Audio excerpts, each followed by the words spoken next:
बैठे हैं, जो लोग विश्वास करके आए हैं, आज उनके जीवन में जितने भी काम रुके हैं वो सारे खोल दे तू। मेरे पिता, हम सब पापी हैं, हम सब ने पाप किए हैं, हमारे पाप और गुनाह क्षमा कराने के लिए आप उस क्रूस पर लटक गए परमेश्वर, ताकि हम नया जीवन पा सकें। आज मेरे प्रभु, जितने भी लोग इस जगह पर बैठे हैं, जो लोग तेरे नाम पर आए हैं, जो लोग तेरे नाम पर विश्वास करते हैं, आज वो शिफा पाके जाएं। मेरे सामर्थी परमेश्वर, मैं तेरा दास, मैं तेरा नौकर, मैं तेरा पुत्र, मैं तेरा बेटा होने के नाते आज इनके ऊपर वो तेरा दया वाला हाथ रखता हूं, ताकि ये बदल जाएं। इनके खून के अंदर जितनी भी गंदी बीमारियां, जो भी पाखंड की शक्तियां, जो शैतान की योजना है, वो सारी फैल हो जाए आज। मेरे पिता यीशु, मैं तेरे नाम से मांगता हूँ, सारे कहो आमीन आमीन। जोरदार तारीफ करो। आप मेरे पीछे बोलो, हे सर्वशक्तिमान परमेश्वर, आज मैं जिस जगह पर आया हूँ, जिस जगह पर आई हूँ, मैं मेरी मर्जी से नहीं आई, मैं मेरी मर्जी से नहीं आया, मैं तेरे बुलाया हुआ हूँ, मैं तेरे बुलाने से आई हूँ। हे प्रभु, आज मैं जितने वचन सुनूं, सुनने वाली नहीं चलने वाली बनूं, सुनने वाला नहीं चलने वाला बनूं। मेरे पिता, मैं विश्वास करके आया हूँ, मैं विश्वास करके आई हूँ। आज मेरे गरीबी का आखिरी दिन है, आज मेरे टेंशन का आखिरी दिन है, आज मेरे बीमारी का आखिरी दिन है। मैं विश्वास करता हूँ, मैं विश्वास करती हूँ, तो मेरा सामर्थी जीवित परमेश्वर है। सारे कहो आमीन आमीन आमीन। जोरदार तारीफ करो। आज मैं सबसे पहले आपको एक वचन के द्वारा बताता हूं कि संत पौलुस ने बाइबल के अंदर लिखा कि काट कूट करने वाले कुत्तों से सावधान रहो। जोरदार तारीफ करो। किससे सावधान रहो? काट कूट करने वाले कुत्तों से सावधान रहो। कौन से कुत्ते? ये जो रोड पर चलते हैं, इनसे नहीं कहा। जिस तरह आप देखते हो किसी के घर में टॉमी डॉगी जो भी पाला हुआ होता है, उसके घर के आगे लिखा होता है कुत्तों से सावधान। लिखा होता है कि नहीं होता है? कितने लोगों को समझ आ रही है? सबको आ रही है? तारीफ करो। उसने लिखा काट कूट करने वाले कुत्तों से सावधान। जिस तरह आप यहाँ आए और वो कुत्तों, कौन से कुत्तों की बात करता है? जो जिसने पाल के अपने घर में रख रखे हैं, वो खतरनाक हैं, वो खाते हैं, उनके लिए कहा है कि काट कूट करने वाले कुत्तों से सावधान रहो। वो कुत्ते, जिस तरह आप चर्च में आए, यहाँ भी काट कूट करने वाले कुत्ते हो सकते हैं। आप उसकी परख कैसे करोगे? कैसे करोगे? आज मैं आपको बताता हूं आपको परख किस तरह करनी है कि ये काट कूट करने वाले कुत्ते हैं। तारीफ करो। आप सबसे पहले एक काम करना, आपको परख करने के लिए मैं बताता हूं। आप अपने अगुवे की, आप अपने पास्टर की बड़ाई करना उसके सामने। अगर वो स्वीकार करता है तो वो परमेश्वर का जन है। अगर वो आपसे नफरत करता है या उनको जलन होती है तो वो काट कूट करने वाले कुत्ते हैं, उनसे सावधान रहना है। तारीफ करो। जिस तरह मैं आपको बताता हूं, आप जल्दी विश्वास कर लेते हो। जिसी तरह किसी ने कहा जय मसीह की, हाँ जी जय मसीह की, उसने क्रॉस डाल लिया, हाँ जी ये प्रभु में। नो, ऐसा नहीं होता है। असली कौन होगा और नकली कौन होगा, उसकी परख करने के लिए मैं आपको बताता हूं। आप जहां भी जाओ, किसी मिनिस्ट्री में जाओ, किसी के पास बैठो, कोई आपके घर पे आए, उसको कहो कि हम जिसके पास जाते हैं वो सतीश पास्टर है और उसके अंदर परमेश्वर काम करता है, वह लंगड़े चलते हैं, मुर्दे जिंदा होते हैं। अगर वो स्वीकार कर सकता है तो वो परमेश्वर की तरफ से है। अगर उसको गुस्सा आता है और आपकी वो बातें नहीं सुनना चाहता तो वो काट कूट करने वाले कुत्ते हैं। तारीफ परमेश्वर। इसलिए संत पौलुस ने कहा काट कूट करने वाले कुत्तों से सावधान रहो। ऐसा ना हो कि आप आना शुरू हुए, आपके जीवन में काम शुरू होना ही था और उसी संडे को काट कूट करने वाले कुत्तों ने रास्ते में काट लिया और आपको यहाँ तक आने ही नहीं दिया। इस तरह के भी हैं। और पिछली बार एक भाई ने बताया कि वो लोग आए, कोर्ट तक आए अपनी गाड़ी से और बहुत परेशान थे। जब वो यहाँ पहुंचे भी नहीं, उससे पहले ही कोई वहां एक बंदा उनको इस तरह का मिल गया कि भाई यहाँ क्या, कौन सी जगह आए हो? कि हमें जाना है सतीश पास्टर मिनिस्ट्री में। और वहां क्या है? उस तरह का तो मैं ही बैठा हूँ यहाँ। इस तरह के काट कूट करने वाले कुत्तों से सावधान रहना है। तारीफ करो जोरदार। संत पौलुस ने पूरी पत्री लिखी, आधी से ज्यादा बाइबल संत पौलुस की लिखी हुई है। संत पौलुस ने कहा काट कूट करने वाले कुत्तों से सावधान रहो। यानी कि हम जब परमेश्वर में आते हैं तो शैतान कोई ना कोई मौका देखता है, कोई कोई उसको बहाना चाहिए कि आपको भ्रमित करके उसी गति में रखे ताकि आप परमेश्वर के नजदीक ना जाओ। और परमेश्वर चाहता है कि मेरा एक भी जन नाश ना हो, एक भी जन खराब ना हो, एक भी जन नरक में ना जाए। परमेश्वर चाहता है कि आप सारे स्वर्ग में उस पिता के पास जहां वो स्वर्ग में सृष्टि का मालिक रहता है। तारीफ करो। आज हम प्रभु का धन्यवाद करते हैं कि ये आज का दिन परमेश्वर ने दिखाया और उसकी पवित्र आत्मा के द्वारा आज आप चंगाइयां पाके जाओगे, आज आप ब्लेसिंग पाके जाओगे। आज जिसको बेटा नहीं है और उसको ताने लगते हैं, बांझ है, जब मैं आपके ऊपर ले हैंड करने के लिए आऊं, आप आंखें मिलाना और देखना परमेश्वर आपको इसी महीने बेटे की माँ बना देगा। आप गर्भवती होकर जाएंगे। उसके घुटनों में दिक्कत और परेशानी है, आज एक ट्राई करना, जंप लगाना, उसके घुटनों में ग्रीस लग जाएगी, सारे ग्रीस लग जाएंगे। और आज ही देखना जिनको डॉक्टर कहता है कि शुगर है और मेरा बाप कहता है कि आज शुगर वाले के हाथ रखना, शुगर खत्म हो जाएगा। डॉक्टरों का बाप है जीसस क्राइस्ट, जिसने पूरी सृष्टि को बनाया है। उसको कोई नहीं बना सकता जिसको परमेश्वर ने बना दिया। आज हम देखते हैं वचन की ताकत से कि प्रभु आपके जीवन में कितने बड़े काम करने के लिए आज आपके बीच में जिंदा मौजूद है। जोरदार तारीफ। आज नए कितने लोग आए हो जो आज ही आए हो, हाथ खड़े करो जो आज ही आए हो, शाबाश, जोरदार तारीफ हो परमेश्वर की।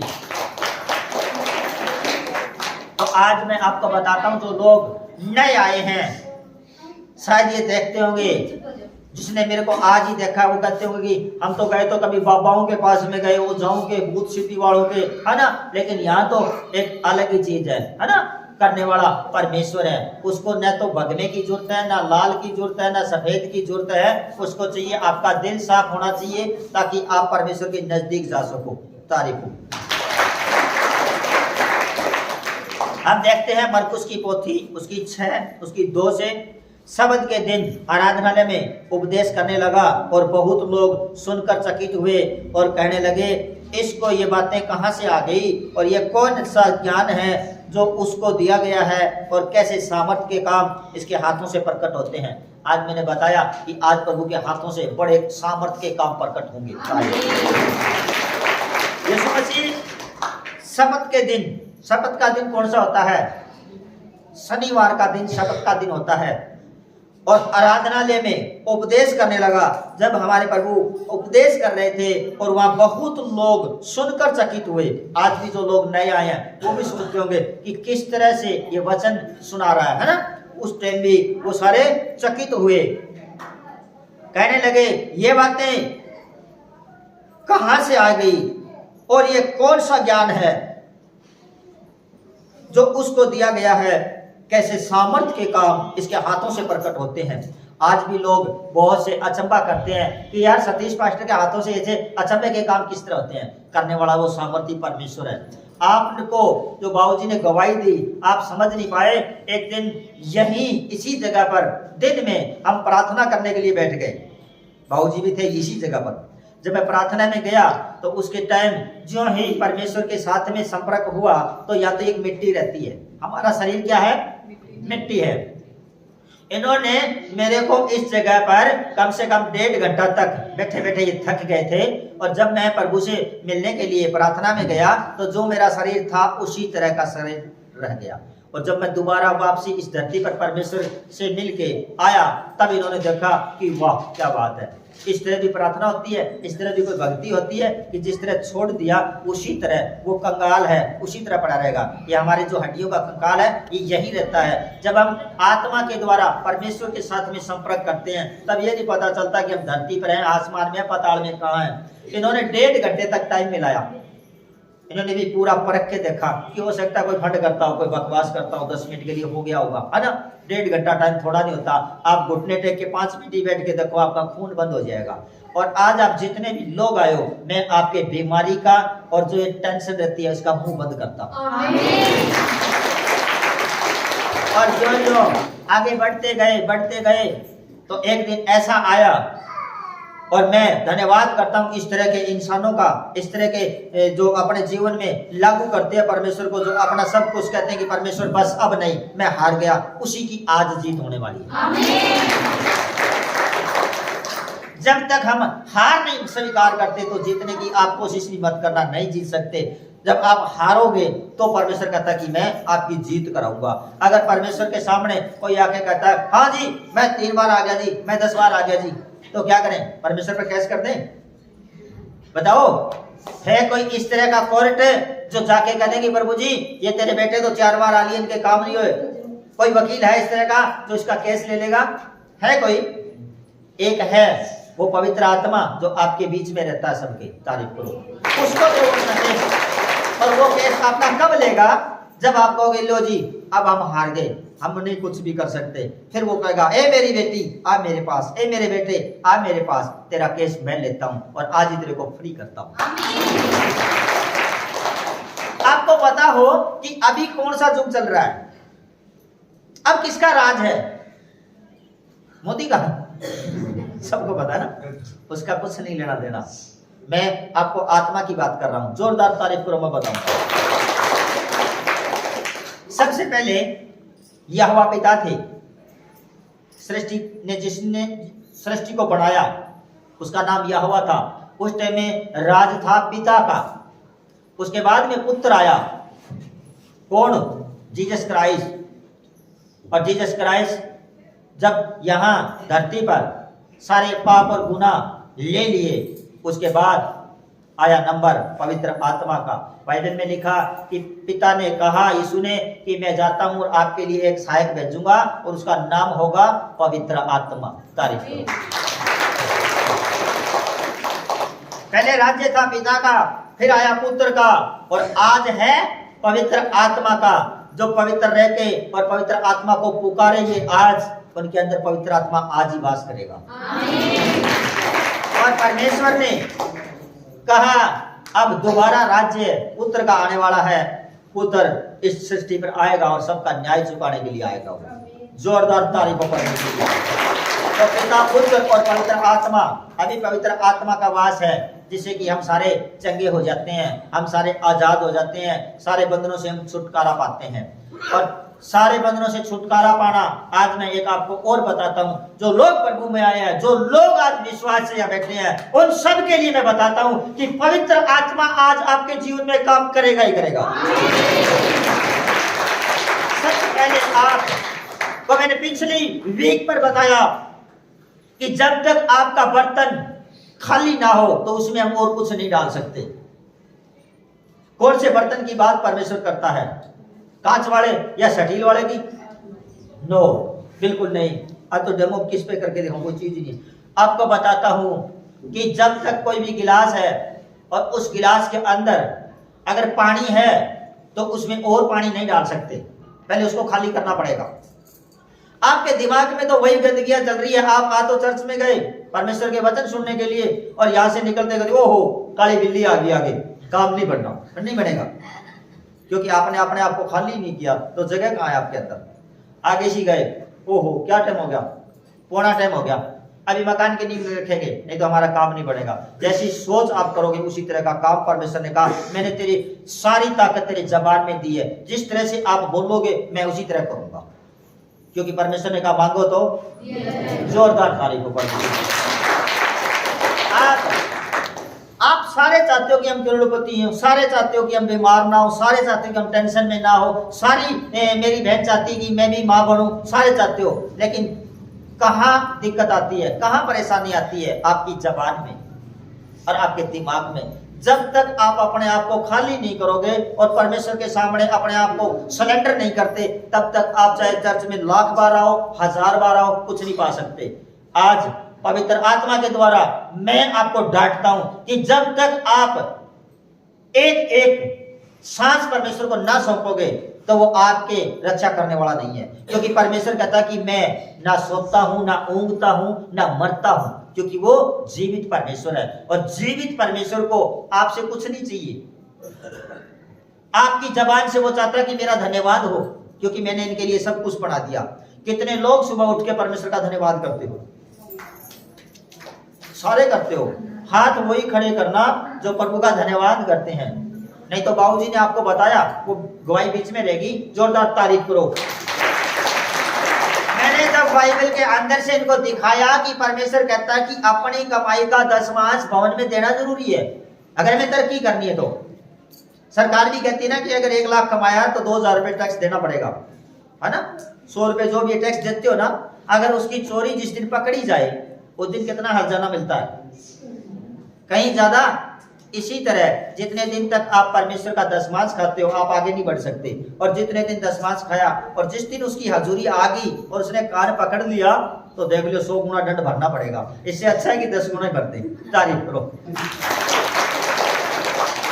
और मैं आज आपको परमेश्वर के द्वारा बताता हूं कि जब तक आपके दिमाग में गंदगी चल रही है, ओहो या तो वो था कोई वैसे ही किसी का पानी डुला हुआ, ओहो ये तो चौरस्ता हो गया, और गाड़ी कुदरती आगे जाके पंचर होगी, बोले देख लिया 12 बज रहे थे हम उसके ऊपर से गुजर गए तब ये गाड़ी पंचर होगी। ऐसा कुछ भी नहीं है, क्योंकि परमेश्वर कहता कि मैंने तेरे को अपनी शकल में बनाया है। आपको परमेश्वर ने अपनी शकल में बनाया है। बताओ क्या परमेश्वर के तुल्य कोई है? कोई उसके बराबर हो सकता है? लेकिन हर एक चीज को बाइबल ने गवाह है, उसमें लिखा है परमेश्वर के वचन में कि परमेश्वर ने अपने मुंह से निकले बोल उससे सारी सृष्टि बनाई। उसने कहा सूरज बन जाए तो सूरज बन गया, उसने कहा धरती बन जाए तो धरती बन गई, उसने कहा आकाश में तारागण हो, चंद्रमा बने और समय समय ऋतु के अनुसार ये छिपे और उगे, ऐसा ही हो गया। तारीफ करो। लेकिन जब नंबर आया आपका और मेरा तो उस टाइम में प्रभु ने कहा पूरी धरती है ना, इसकी मिट्टी उसने इकट्ठी की और इकट्ठी करके और उसने उसके अंदर अपनी हड्डी एक दाएं साइड से निकाली और उसके अंदर रोक के फूंक मारी और उसके नथनों में सांस फूंक दिया और वो जिंदा प्राणी पैदा हो गया। तारीफ करो परमेश्वर की। यानी कि प्रभु ने सारी सृष्टि को एक मुंह से बोल के द्वारा बनाया, और जब बारी आई आपकी और मेरी तो उसने अपने हाथों से बनाया और अपनी शकल में बनाया। कितना प्यार करता है वो परमेश्वर आपसे और मेरे से। लेकिन क्या होता है कि जब हम प्रभु पर विश्वास नहीं करते, जब हम परमेश्वर पर विश्वास नहीं करते, यकीन नहीं करते, हम अपनी इच्छा से ताकत लगाते हैं। परमेश्वर ने एक वचन के अंदर लिखा, तू तेरी मर्जी से, तू तेरी इच्छा से, तेरे बल से, तेरी ताकत से, तेरी बुद्धि से कुछ नहीं कर सकता। क्या आप कर सकते हो? कर सकते हो। लेकिन फिर भी कहते हो ना जी आज संडे है, आज हमारे पटवारी आएगा और 2 किले जमीन नाम करवानी है। आप उस पटवारी से नहीं डरते और नकली पटवारी से डरते हो, और मैं गारंटी करता हूं उस दिन वो पटवारी आता ही नहीं। आपने तो कर दिया, संडे मिस कर दिया। और पता है क्यों संडे मिस होता है? उस दिन परमेश्वर आपको कुछ देना चाहता है, आपसे ज्यादा वो शैतान जानता है कि आज अगर ये चर्च में गया तो आज इसको ये चीज मिलेगी। वो उससे पहले क्या करता है, उसके कोई न कोई इस तरह का लोभ लालच दे देता है कि आज तो तेरे को ना 700 की जगह 900 मिलेंगे, और मिलते नहीं है वो सिर्फ इसलिए कि संडे वाले दिन आपको इतना काम दे दे कि आप उसी में बिजी रहो और आप चर्च में ना आ सको। या फिर आपको इस तरह की मैं गवाहियां दिलाता हूं कि आपको जानबूझकर एक हफ्ते ठीक रखते हैं परमेश्वर, और जब संडे आता ना उस टाइम में आपको कोई ऐसी बीमारी, ऐसी कोई टेंशन दे देता है जिसकी वजह से आप यहाँ नहीं पहुंच सकते। शैतान नहीं चाहता कि उसका राज्य कब हो, और परमेश्वर नहीं चाहता कि मेरा एक विजन नाश हो। तारीफ करो परमेश्वर। तो परमेश्वर ने आपको अपनी शकल में बनाया है। आप छोटी मोटी चीज नहीं हो, आप परमेश्वर की अपने उसके हाथों की रची हुई चीज हो। आपके पास में ताकत है, सामर्थ है, लेकिन होता क्या है, जब तक आप अपने आप को खाली नहीं करते तो परमेश्वर आपके अंदर आएगा ही कैसे? आपके अंदर आज भी वही विचार है, आज मंगलवार है जी दाढ़ी नहीं करनी। क्यों? मंगलवार को क्या हो गया? जिसने शनिवार बनाया क्या उसने मंगलवार को नहीं बनाया? बताओ। जिसने संडे बनाया क्या उसने मंडे नहीं बनाया? और कुछ एक लोग कहते जी आज वो नहीं करेंगे, हम देखते हैं चिकन और मटन की दुकान पर जो मुर्गा और बकरा काटते हैं जी, मंगलवार को बंद कर दिया जी, क्या हो गया? नहीं जी मंगलवार को पाप है। अच्छा संडे वाले दिन धर्म है? बताओ है? संडे वाले दिन कहते हैं जी कच्चा अंडा दे सकते हैं, पका के नहीं देंगे। बताओ, उस पकाने में पाप हो गया और कच्चा देने में पाप नहीं है। समझो आप परमेश्वर के जन हैं। जिसने मुर्गी बनाई, क्या उसने शेर नहीं बनाया? बताओ, सब कुछ परमेश्वर ने बनाया, उसी ने बनाया, उसी का ही सब कुछ है। सारी चीजें, सारी इज्जत हम परमेश्वर को सौंप के देखो। जब आप चर्च में आते हो और यहाँ कर देखते हो, ओहो मेरी सास आई है, उसके तो जाके हाँ जी पैर लगते हो। किस लिए? कि उसने अपनी बेटी आपको दी है ना। आप आके यहाँ घुटने क्यों नहीं देते जिसने आपको पूरी सृष्टि पर जीने का अधिकार दिया है? क्या किया आपने? आज भी ने डेमो करके देखो, इनमें से कम भी ना बस 10 या 5 मिलेंगे जो यहाँ के घुटने टेकते कि प्रभु मैं हार के आया हूँ तेरे पास, अब तू मेरे नई जिंदगी दे। कितने लोग हैं जिन्होंने यहाँ के घुटने टेके हैं? सही है, सारे नहीं, जिसने टेके ना वही हाथ खड़े करना, बाकी नहीं। बस बाकी सब क्या हो? राजा हो, बाकी क्या दुखी नहीं हो? परमेश्वर ने कहा जो मेरे सामने झुकेगा उसके सामने सारे दुश्मन और सारी गरीबी उसके पांव के नीचे कुचल दूंगा। और झुकने की एक मिसाल देता हूं मैं आपको समझ में आएगा। सफेदे के दरख्त कितने लोगों ने देखे हैं? कितने लोगों ने देखे हैं? कितने लोगों ने सफेदे के दरख्त देखे हैं? और जब अंधेरी आती ना, अंधेरी, तो आपने दोनों तरह के दरख्त देखे होंगे। जब अंधेरी आती है तो सफेदे के दरख्त कुछ एक हैं नरम है, वो झुक जाते हैं। जब अंधेरी चली जाती है तो उसके बाद वो सीधे खड़े हो जाते हैं और उसके बाद वो और भी बढ़ते हैं। समझ में आ रही है आपको? और कुछ एक दरख्त इस तरह के हैं सफेदे वाले जो अड़े खड़े रहते हैं, नहीं जी हम नहीं झुकेंगे, और तूफान आता है उनको जड़ से ही उखाड़ देता है, वो जिंदगी में दोबारा आगे नहीं चलते। तारीफ करो परमेश्वर। इसी तरह जो लोग कहते हैं कि बस अब मैं यीशु के आगे झुकूंगा तो वो बढ़ेगा, लिख लो आज ही। और जो लोग कहते हैं ना जी मर सकते हैं, चर्च में नहीं जाएंगे, तो उसको कौन बचा देगा? परमेश्वर कहता है कि हारे और थके हुए लोगों, बोझ से दबे हुए लोगों, परिश्रम करने वाले लोगों, मेरे पास आओ, मैं तुम्हें विश्राम दूंगा। तारीफ करो परमेश्वर। प्रभु कहता आप हार गए, आप थक गए, आप पीस गए, फिर भी मेरे पास आओ, मैं तुम्हें विश्राम दूंगा। आज मैं आपको एक इस तरह की लाइव में एक गवाही दिलाता हूं जो आप देखोगे और अपनी आंखों से और अपने कानों से सुनोगे तो भी आप कहोगे क्या ऐसा हो सकता है? क्योंकि हमारा परमेश्वर मुर्दों को भी जिंदा करने वाला परमेश्वर। एक वो गुड़िया है जिसके वो बच्चा ईरान की आई, आज वो जो पैरे नहीं चलता था, आइए लेके आओ, बेटे को लेके आओ इधर। हाँ, एक इसकी अलग से क्लिप भी बनाओ, लेके आओ इस बेटे को। गुड़िया आप भी आओ साथ में, आप जोरदार तारीफ करो।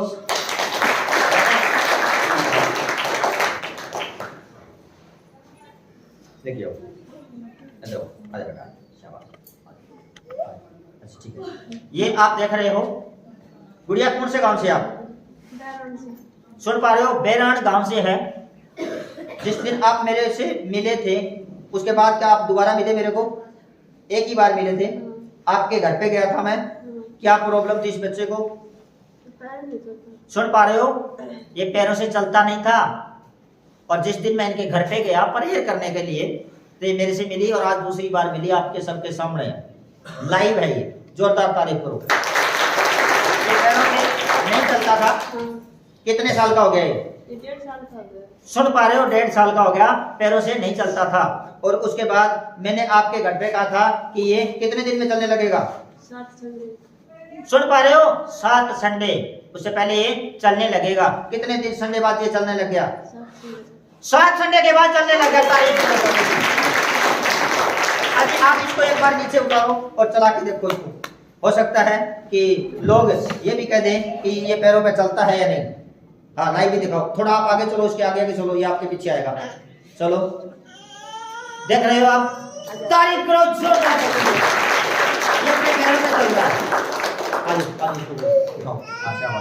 तो आप जो लोग इसको लाइव देख रहे हैं तो उनको क्या बताना चाहते हो कि इस जगह पर जुड़ना चाहिए, आना चाहिए। और आपको लोग ताने भी मारते थे कि तेरा बेटा ये है वो है, मानते थे ना? आपकी जिंदगी किस तरह की थी पहले? आप पहले वो चर्च में भी जाते थे। कौन सी चर्च में जाते थे? सुन पा रहे हो? पिलानी चर्च में भी जाते थे ये, लेकिन इसका बेटा कभी पैरों से नहीं चला। और जिस दिन मैं इनके घर पे प्रार्थना करने के लिए गया, प्रभु का मेरे ऊपर अनुग्रह हुआ और मैंने इसके ऊपर हाथ रखा और इसको टाइम बता दिया कि 7 संडे के बाद तेरा बेटा चलने लगेगा। जोरदार तारीफ करो। आज ये बेटा चलता है, अपने पैरों पे चलता है और इसकी मैं कहता हूं कि बोलने लगे प्रभु यीशु के नाम से। और आपको मैं एक और गवाही दिखाता हूं। आज वो आए हैं यहाँ लूड कंसर से, लेके उस बेटे को नई जिंदगी मिली है और हमेशा के लिए वो बेटा चलेगा और दौड़ेगा। तारीफ करो परमेश्वर। हाँ, दिनोद गांव से आओ भाई साहब, आप भी आओ एक बार, आओ। इनकी भी एक अलग से वीडियो बनाओ। आपका बेटा कहाँ है? ऊपर लेके आओ उसको, तब तक हम इसकी गवाही लेते हैं। आओ। Jesus Christ.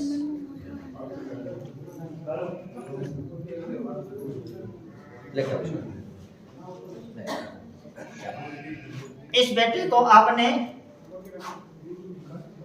देख के भी आपको विश्वास नहीं होगा। ये वही बेटा है जिसको मैंने देखा भी नहीं था, अन्य के घर से मिला भी नहीं था। और जो लोग कहते हैं ना कि धर्म परिवर्तन, ये सांसी परिवार से है और मैं नाई समाज से हूँ, हिंदू परिवार से। या किसी की जाति बिरादरी नहीं देखी जाती, यहाँ आपके दिल देखे जाते हैं। जिस तरह का आप विश्वास लेके आते हो, उसी तरह परमेश्वर आपके जीवन में काम करता है। ये वही बेटा है जिसको पीबीएम हॉस्पिटल में, सरकारी हॉस्पिटल में डॉक्टरों ने एडमिट करने से भी मना कर दिया कि इसके अंदर अब कुछ नहीं है। सुन पा रहे हो आप? उसके बाद मेरे पास कॉल किया और मैंने कहा मैं प्रभु से प्रार्थना करता हूं और ये बच्चा आपका बच जाएगा, इसमें कोई दिक्कत नहीं है। ये यहां से इसको लेके गए जोधपुर लेके गए थे ना, जोधपुर लेके गए और जोधपुर में डॉक्टर ने जब इसको वेंटिलेटर पर रखा तो वेंटिलेटर ने भी जवाब दे दिया। इन्होंने फिर फोन किया, ये तो एक बाबा समझते थे। इन्होंने कहा गुरुजी, वो महाराज जी, डॉक्टर ने जवाब दे दिया। मैंने कहा मेरा प्रभु महान है, वो सृष्टि का मालिक है, वो नया जीवन देता है, मुर्दों को जिंदा करता है, ये भी जिंदा हो जाएगा।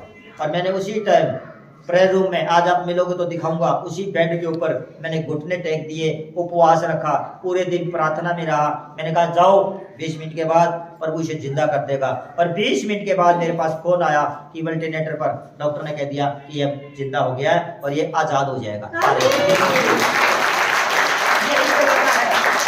जब इसको जीवन परमेश्वर ने दिया तो आपको क्यों नहीं देगा?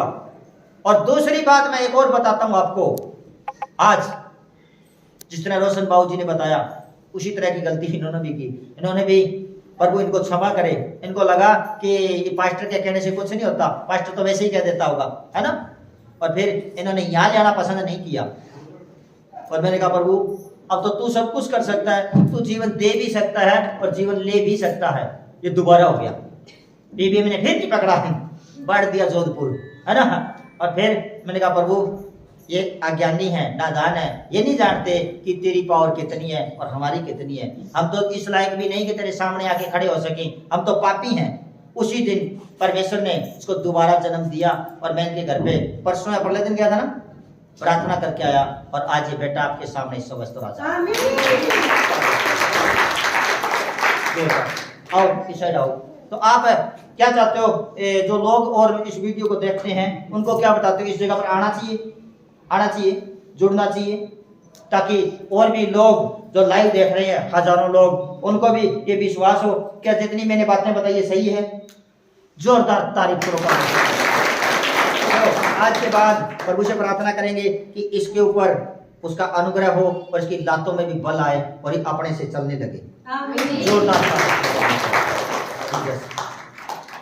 अब इसको हवा में लेके चलते हो, बाहर घुमाने के लिए लेके जाते हो। और मैं इनके घर पे गया तो डॉक्टर ने मना किया कि इसको धूप में नहीं लेके जाना, इसको जुकाम हो जाएगा। मैंने कहा इसको कोई दिक्कत नहीं होगी, आज परमेश्वर का आत्मा इसके ऊपर है। आमीन। हाँ जी, लो जी लेके जाओ। और परमेश्वर इनको बहुत बड़ी आशीष के साथ में आपके घर में बरकत दे। जोरदार तारीफ हो। और मैं एक गवाही दिखाता हूं आपको, इसी जगह पर वो आए हैं, आपकी गवाही है।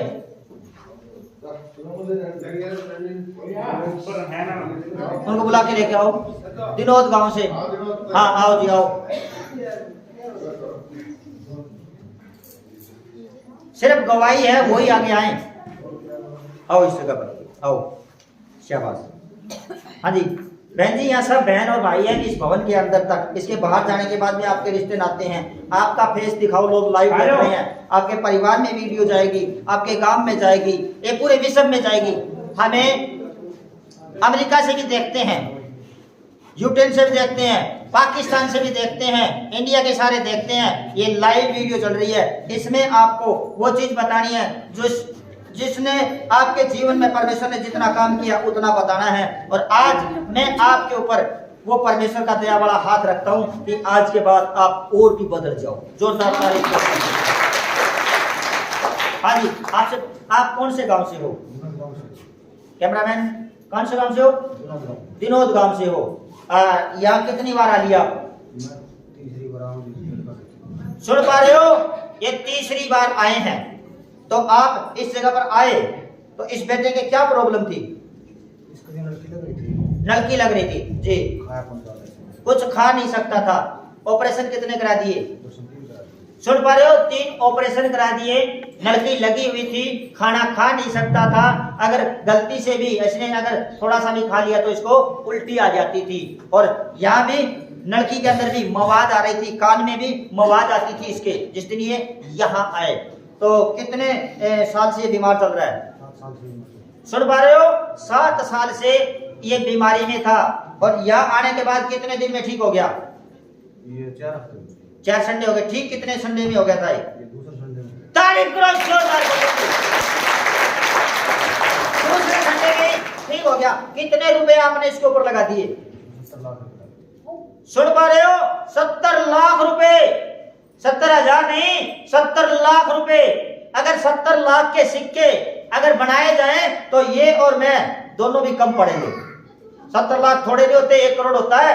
70 लाख रुपए लगाने के बाद भी भाई साहब मायूस थे और टेंशन में शराब पीने लगे थे, यही थी। अच्छा, जिस दिन आप यहाँ आए और ये ठीक हुआ, आपको कितनी खुशी हुई? बहुत खुशी हुई। तारीफ करो परमेश्वर जी दारू छूटा ही नहीं जी, दारू छोड़ दी। तारीफ करो परमेश्वर। और आप जब यहाँ आने के लिए आपको बताया गया कि चर्च में आना है, तो आपको तो एक शैतान ने ऐसा अटैक किया कि आपको आग लगी कि मैं मर जाऊंगा लेकिन चर्च में नहीं जाऊंगा। यही था। पता है क्यों? जो लोग काट कूट करने वाले कुत्तों से सावधान। आज बताया था ना, ये लोग जो कहते हैं कि वहां जाने से धर्म चेंज होता है, इसको नहीं आने दिया। अगर ये नहीं आता तो बताओ क्या ये बच्चा बचता? लेकिन परमेश्वर ने इनके ऊपर अनुग्रह किया। आज इसका बेटा आजाद है, ये इसकी माँ है और ये इसका बाप है। और फिर आपने परमेश्वर के राज्य के लिए कुछ आपसे कोई डिमांड तो नहीं थी कि आपको ये देना है। अपनी मर्जी से आपने इस जगह पर आज लंगर जो कराया है वो इन्हीं के घर से आया है। तारीफ हो परमेश्वर। इसकी माँ है, हम इससे भी पूछते हैं। हाँ जी आप बताओ बहन जी, ये आपका बेटा है, ये जो बता रहे ये बात सच है? आप दुखी थे, आपने इसके ऊपर 70 लाख रुपए का कर्जा उठा के इलाज करवाया, ये बात सच है। लेकिन 70 लाख रुपए में भी ये ठीक नहीं हुआ। जब आप यहाँ आए तो परमेश्वर ने इसके ऊपर अनुग्रह किया और ये आजाद है। अभी तक मैं आपके घर पे प्रार्थना नहीं करने नहीं गया, है ना? और प्रभु से प्रार्थना करता हूँ कि इनको और इनके परिवार को बदल दे और इसको देखिए तो जी हमारे गांव से सारे आ रहे हैं। तारीफ करो परमेश्वर की। ये गवाहियां इसलिए होती है कि आप भी देख के विश्वास कर सको। YouTube तो झूठी भी हो सकती है, लेकिन ये लाइव चल रहा है, ये आपके सामने खड़े हैं। जब परमेश्वर नया जीवन देता है, इसकी नलकी वाली वीडियो है, वो भी आप इस YouTube पर देख लेना, पिछले संडे की मिल जाएगी। आज इसके नलकी नुलकी कुछ भी नहीं है। जोरदार तारीफ लोगों को आप क्या बताते हो जो लोग लाइव देख रहे हैं? विश्वास करो, विश्वास करो, आओ जुड़ो, तो परमेश्वर आपके जीवन में काम करेगा। जोरदार तारीफ करो। एक हम और इस आओ आप आओ। मैं प्रभु का दास, उसका नौकर, उसका बेटा, उसने मेरे को अधिकार दिया है कि जा तेरे मुंह से तू जो बोल देगा वो मैं करूंगा। बहन जी भी आइए। बहन जी कविता, कविता शायद नाम उसका, आओ बहन जी आओ, जोरदार तारीफ के साथ। इस तरह की गवाहियां मैं खुद हैरान हूं कि प्रभु तू मुझ पापी में काम करता है, लेकिन वो करता है, उसमें कोई मिलावट नहीं है। आओ इस जगह पर आओ, इस जगह पर आओ, सामने आओ कैमरे। ये आप देख रहे हो ना मेरी बिरादरी से है, कैमरामैन लाइव चल रही है, ना मेरी बिरादरी से है, ना मेरी जाति से है, ना मेरी कोई इनसे जानकारी है। इन्होंने यहाँ साइड में मकान के लिए अपना प्लॉट खरीदा है और ये मकान बढ़ा रहे थे। मैं इनके पास में गया, इसका वो काके का बेटा था, काके का ताऊ का लड़का था जो इसका साला है, ये आए हुए थे और उस दिन संडे था, ये यहाँ नहीं आए थे क्योंकि ये चर्च से नफरत करते थे। मैं इनके पास गया और मैंने जाके कहा बहन जी आप आया करो, बोले जी देखते हैं आएंगे। मैंने परमेश्वर की आत्मा में देखा कि ये शराब पीता है और मैंने कहा कि प्रभु इसको बदल दे। मैंने कहा यहाँ जो शराब पीते हैं उनको भी लेके आया करो। तो इनके जो ताऊ के लड़के थे उन्होंने कहा हमारा जीजा जी भी दारू पीते हैं, अगर इनको आप कुछ करते हो तो। मैंने कहा आज के बाद शराब नहीं पिएंगे। इनको हाथ भी नहीं लगाया, टच भी नहीं किया, खाली बस इनकी नीम के ऊपर पैर रख के आ गया था मैं। और आज तक आपने कितनी बार शराब पी? तारीफ करो परमेश्वर की। शराब को हाथ भी नहीं लगाया। क्या आपको नींद आती है? रोटी खाते हो, शराब की मन में आती है? बोलो जब मेरे मुंह से निकले बोल परमेश्वर इस तरह पूरे कर देता है। तो जिसको मैंने बोल दिया नौकरी लगेगा, लेट हो सकता है, कैंसिल नहीं होगा, वो सरकारी कर्मचारी बने ही बनेगा। तो बहन जी आपको इस गवाही के लिए कोई पैसा तो नहीं दिया है, आप अपनी इच्छा से गवाही दे रहे हो। ये शराब पीते थे, डेली पीते थे, कितने साल से पी रहे थे? समझ पा रहे हो कि मैं जिस दिन इनके घर पे आई थी उसी दिन से देख रही हूँ पी रहे हैं। और जिस दिन से मेरे से मिले उसके बाद कितनी बार पी इन्होंने? एक बार भी नहीं पी। जोरदार तारीफ करो। तो लाइव देखते हैं, इनको क्या बताना चाहते हो, क्या मैसेज देते हो इनको? या आना चाहिए, आना चाहिए और विश्वास करना चाहिए। विश्वास करना चाहिए तो परमेश्वर खुले हाथ से देगा। तारीफ करो।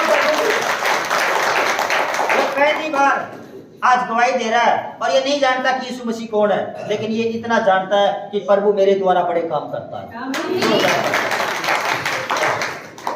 आज हम वचन देखते हैं, लेट काफी हो गए और प्रभु आपको आशीष दे। शपथ के दिन वह आराधनालय में उपदेश करने लगा और बहुत लोग सुनकर चकित हुए और कहने लगे इसको ये आज्ञा कहाँ से इतनी आ गई? ये कौन सा ज्ञान है जो उसको दिया गया है और कैसे सामर्थ के काम इसके हाथों से प्रकट होते हैं? जो हाथों से प्रकट वाले काम होते हैं, जो सामर्थ के काम होते हैं, वो प्रभु करता है, मैं नहीं करता कुछ भी। क्या यह वही बढ़ई नहीं जो मरियम का पुत्र और याकूब और योसेस और यहूदा और शमौन का भाई है? और क्या उसकी बहनें यहाँ हमारे बीच में नहीं रहती? इसलिए उन्होंने उसके विषय में ठोकर खाई। आज भी कुछ एक लोग जो मेरे को जानते हैं, जो मेरा बैकग्राउंड जानते हैं कि ये नाई की दुकान पे काम करता था, नाई है ये। इसी तरह परमेश्वर के सामने भी जब प्रभु उनके जीवन में उनके बीच में रह के काम करता था और वो विश्वास नहीं करते तो उन्होंने भी ठोकर खाई थी। आपको ठोकर नहीं खानी है, आपको विश्वास करना प्रभु पर कि वो मेरे द्वारा बड़े काम करता है। यीशु ने उनसे कहा कि भविष्यद्वक्ता अपने देश को और अपने कुटुंब और अपने घर को छोड़ कहीं भी निरादर नहीं होता, क्योंकि कहीं भी कितना भी बड़ा भविष्यद्वक्ता हो, अगर वो बेइज्जत और निरादर होगा तो अपने ही परिवार में होगा, क्योंकि वो लोग उसको वही सोचते हैं कि ये वही है। उसको नहीं पता कि अब चेंज हो गया। मैं आपकी भाषा में आपको बताता हूँ, जिस तरह आपका लड़का पढ़ाई कर रहा है, सोनू मोनू जो भी है, लेकिन वो आपका सोनू मोनू हो सकता है और वो पढ़ लिख के अगर कलेक्टर बन जाए तो उसको इज्जत देना, वो कलेक्टर है। तारीफ करो, क्योंकि उसको इज्जत मान सम्मान देने वाला वो प्रभु है जिसने पूरी सृष्टि को बनाया है। इसी तरह से जब हम किसी का मान सम्मान करते हैं तो प्रभु उनको इज्जत के भंडार भर देता है। और वह वहां कोई सामर्थ के काम नहीं कर सका, केवल थोड़े से बीमारों पर हाथ रख के उसे चंगा किया। क्या करता था परमेश्वर? बीमारों को चंगा किस तरह करता था? उनके ऊपर हाथ रख के आज प्रभु की आत्मा मेरे में है और मैं परमेश्वर के नाम से आपके ऊपर हाथ रखूंगा, बीमार चंगे हो जाएंगे। और उसने उनसे उनके अविश्वास पर आश्रय किया और चारों ओर के गांव में उपदेश करता रहा। अविश्वास, जो विश्वास नहीं करते, उनके लिए उन्हें आश्रय किया। और वह बारों को अपने पास बुलाकर उन्हें दो दो करके भेजने लगा और उन्हें अशुद्ध आत्माओं पर अधिकार दिया। परमेश्वर ने क्या किया? अपने चरणों को दो दो करके भेज दिया और अशुद्ध आत्माओं पर अधिकार दिया। आज यीशु की ताकत से उसने मेरे को अधिकार दिया है। आपके अंदर जितनी भी दुष्ट आत्मा है उनको मैं निकालता हूं। और उसने उन्हें आज्ञा दी कि मार्ग के लिए लाठी छोड़ और कुछ न लो, न तो रोटी, न झोली, न बटुए में पैसे लो, परंतु जूतियां पहने और दो दो कुर्ते न पहनो। और उसने उनसे कहा, जहां कहीं तुम किसी घर में उतरो तो जब तक वहां से विदा न हो तब तक वहां से विदा न हो तब तक उसी घर में ठहरे रहो, जब तक वो लोग विश्वास न करें।